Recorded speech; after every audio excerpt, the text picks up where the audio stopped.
Hey everybody, it's GoblinX and welcome back to some more Magic Arena. And today we're going to be playing another Pick 2 draft of Teenage Mutant Ninja Turtles. Without further ado, let's get to the pack one, pick one, where we have one of the most absurd rares in the set. Sally Pride, Lioness Leader. 5 mana for a 2/4. When Sally Pride enters, create X 2/2 red mutant creature tokens, where X is the number of non-token creatures you control. And whenever Sally Pride attacks, you put a +1/+1 counter on each creature you control. So playing her with just one or two other creatures on the board, getting 2 or 3 2/2s is already absolutely absurd. If they have removal for her immediately, you're already up several cards with those extra 2/2 tokens. So really, really strong rare. And then obviously if they can't kill her, she's going to steamroll them with all those +1/+1 counters. So really happy to start with her. And I'm going to grab the Shredder's Technique alongside her. I think this is the best other card in the pack, and it happens to line up to one of the enemy color pairs, one of the supported archetypes, where we could play some black-white sneak deck or something. It would still be reasonable to take Grounded for Life and just force white here right off the bat, but I'll take the slightly better card here. Recently, in these pick 2 draft pods, I have not had an issue whatsoever ending up with just a million removal spells, so I'll just take the better card there and see where things go. Raph and Mikey, Troublemakers, 7 mana, 7/7, Trample Haste. Whenever they attack, reveal cards from the top till they reveal a creature, put it on the battlefield tapped and attacking. 7 mana is a lot, but Boros is another supported color pair, red-white, and that could be pretty strong there. There's also General Trog if we have enough artifacts in our deck. This is best in blue-red, where you will always have something expendable, but could still be pretty good in Boros, in red-white. I'm going to speculate on Raph and Mikey here. Okay, well here's a really good black spell. It's technically a black-green card, but still good for black-white. That disappear ability is very strong, getting those 1/1 flyers. So back to black-white, take a Mechanized Ninja Cavalry. That'll be excellent in any white deck that we play. And then the Lord drag towards black-white, I'm thinking. Although Wingnut is really good with the Ninja Cavalry. Buffing all those tokens up. Yeah, no, let's see about some Boros nonsense. We'll go Wingnut and Ninja Cavalry. Well, made the wrong pick. Here's a bunch of black spells. But there's also Manhole Missiles, so we can still take that. And then take one of these black spells. Let's try out the Paramecia Coloniax. I don't think I have played with or against this card a single time yet. Solid white flyer. The pals are really filler, so we'll take the red creature over them. Foot Ninjas could end up in our deck, no matter what, because the hybrid mana for the white ability. All right, pack 2. What do you have for us? The Last Ronin, excellent green-black mythic rare. There's also just a really good red rare. Green-black's a lot. We'd have to go black-white and splash green, but this card is really, really strong. I mean, I've drafted it like twice, and I have not gotten to cast it a single time, but those stats are incredible. You wipe the board, and then you guarantee you have something post-board wipe. We would really have to push off this and get really splashy. I don't know that I want to do, especially when I'm getting just a great aggressive red rare anyway. I'm just going to take these red cards. We'll let somebody get this Golgari rare. Okay. Well, this pack is not good for us. High Flying Ace and a Mouser.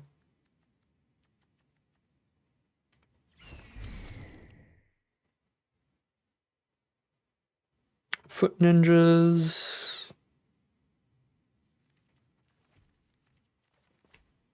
We got to go back to speculating on some more black cards. It's kind of difficult now that we've got double excellent red rare. Still do it here. I'm not playing Purple Dragon Punks.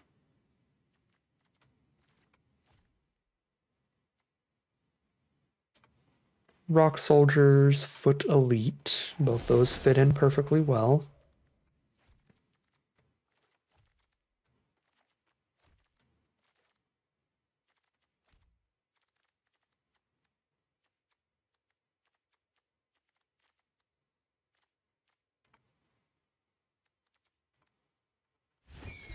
High Flying Ace, Omni Cheese Pizza. Blue-red speculative fixing. And we really just need removal spells. Hopefully the final pack gives us some of that. Grounded for life. I do kind of wish I took Grounded for life at the start of this draft at this point, the way this one has gone. Henchbots. It's not the most flexible, but it'll be fine here.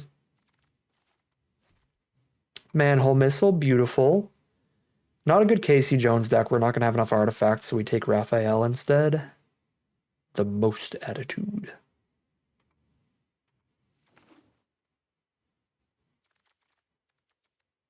Uneasy Alliance, perfect. And then an EPF Point Squad. We got there. This is 25 non-land playables. We'll cut the cheese pizza. We cut one of these Foot Ninjas.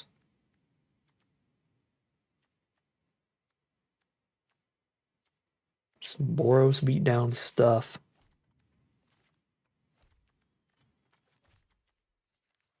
Oops, what did I end up cutting? I meant to cut a Foot Ninja. Oh, I just didn't. There we go. Cut a Foot Ninja. I don't know if I have enough artifacts for General Trog, but I'm still going to take them here.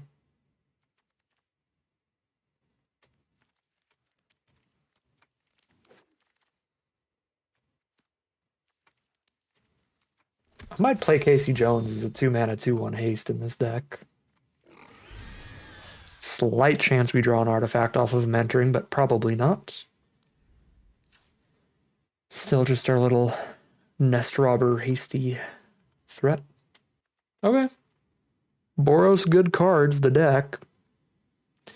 Good chunk of removal, couple bomb rares, fine filler creatures throughout the curve. Very basic, simple stuff, but certainly looks like it is more than capable of winning some games. We'll see how well it does for us as we hop into the gameplay. Here we are on the play for game number 1. Very reasonable curve. I'm going to start with the Ninja Cavalry. I want the Wingnut and the Ninja Cavalry out so they can buff each other.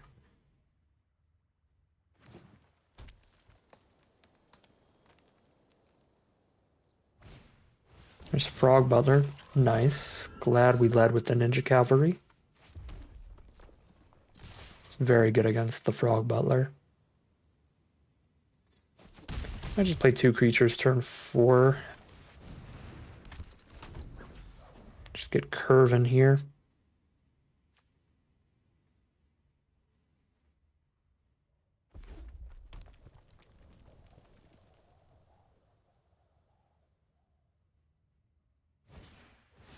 Bot bash the Foot Elite. That is 100% okay with me. Let's set this up. Oh, Wingnut can get haste. I'm so dumb. This would have been such a good attack. That sequencing was rough. We play Wingnut first, then the Dragon Punks, then haste, and we would have gotten like 5 damage in instead of 2. This is fine. We send Wingnut into the sky if we want. I gotta get a double trigger. I guess Menace works too. Let's send these.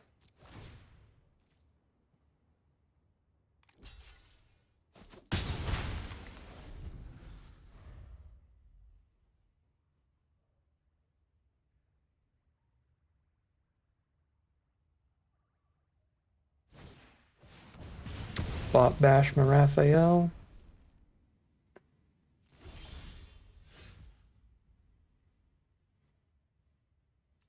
Okay then.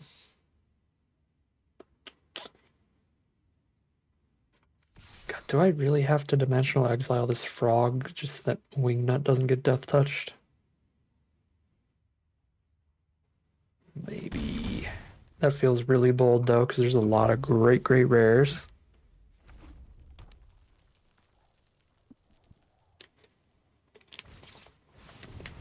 Or just a gigantic 7/7.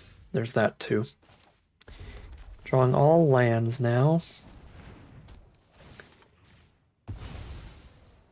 We might lose this game for that sequencing punt earlier. Because they'd be at 4 life now if I did it right.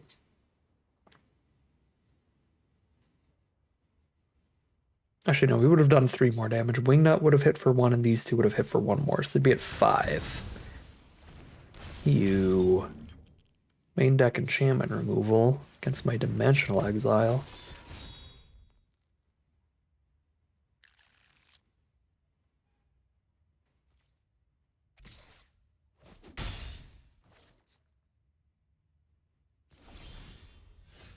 Oh, that's a good draw.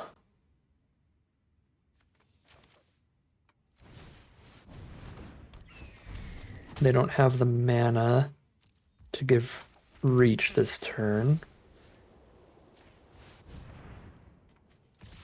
So this is 3 damage.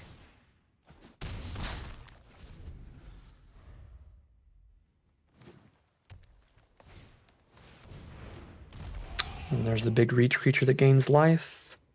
If we curved it out perfectly, they still would have been at 2 life there. And then now 4.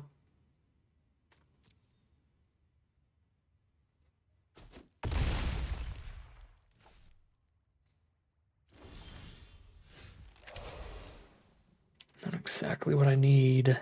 It's not good enough against this Pachyderm.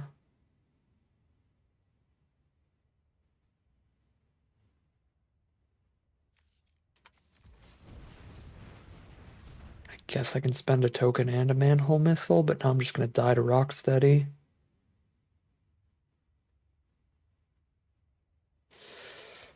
It's just a tad too slow.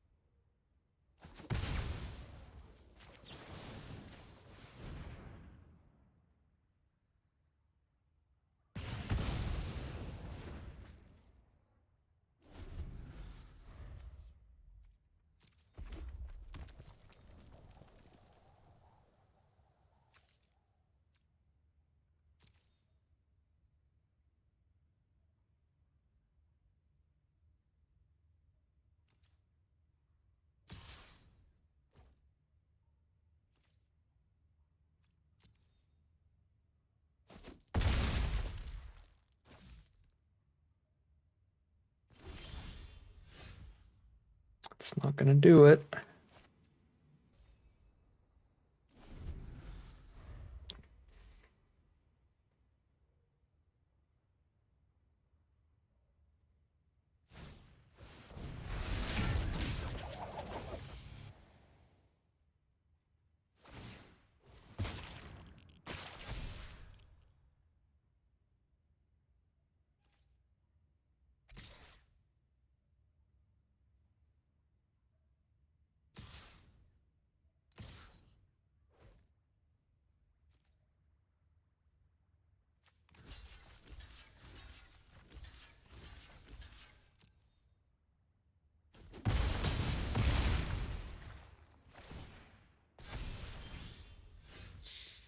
Disappointing start, but 0-1 it'll be heading into game 2. Here we are now for game number 2.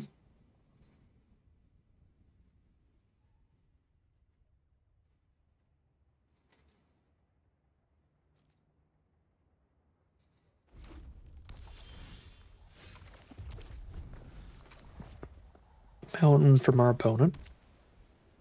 The Boros mirror match. It's Raphael to start them off, which holds off our Casey Jones. And pings us throughout this game no matter what's happening.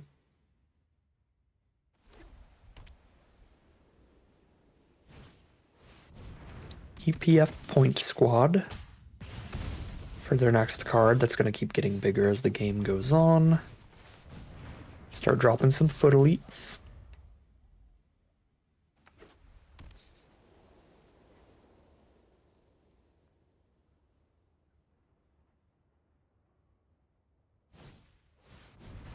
There's the spicy oatmeal pizza to clear out 1 foot elite.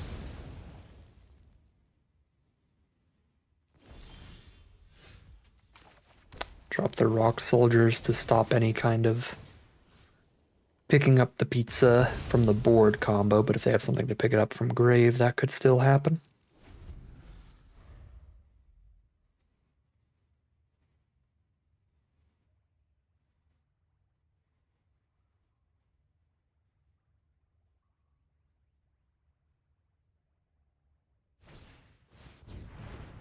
The null group biological assets are here. Play our 4 toughness creature again and hold that off. See if Casey finds anything. It's highly unlikely. I mean, we've already drawn 2 artifacts. We don't have a lot. Oh my god. The high roll on Casey Jones.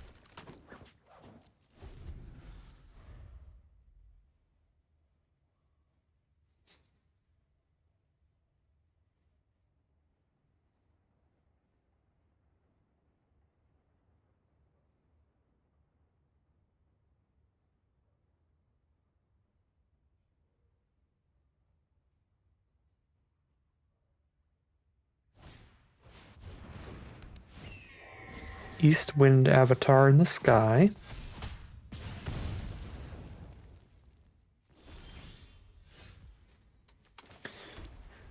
Land for us. Kind of just waiting to draw any of our rares here. We've yet to do so today.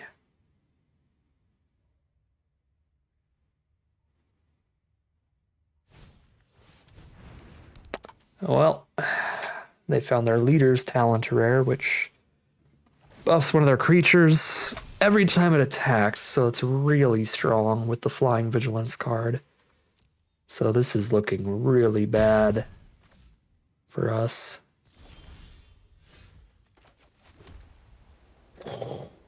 Yeah, we don't really have any action here. Can activate High Flying Ace and have something just run straight into the Avatar and die. I can play a Henchbots without exiling something. We just have got to hit one of our strong rares like they did. Like if we hit Sally Pride or something, we can win this game. Sally Pride or the Double Strike Raphael. Or the 7-mana Raphael. Any of our 3 rares can still keep us in this game, but if we just don't find them, that'll be a quick little 0-2 here. First game, I think we definitely made some significant gameplay errors, but even if we had not done them, we wouldn't have found lethal at any point there, doing the math. So we still would have just hit a little bit of flood in the end and died. Oh my god, alright.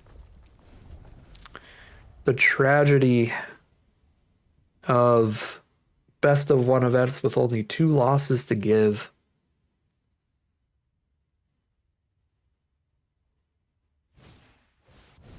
Oh, great. Even more +1/+1 counters.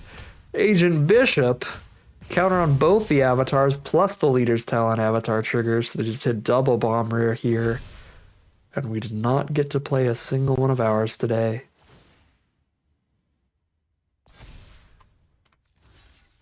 Yeah, I mean, the biggest flaw today was that we just didn't draw our rares. And that'll be that. Quick 0-2. Because we didn't draw any of our rares, we can't change that. We have no way to control what cards we're going to draw and when. The biggest things that may have affected how this draft went would be during the draft itself, because both of those games, I believe, after doing the math, even if we played perfectly, we would have lost.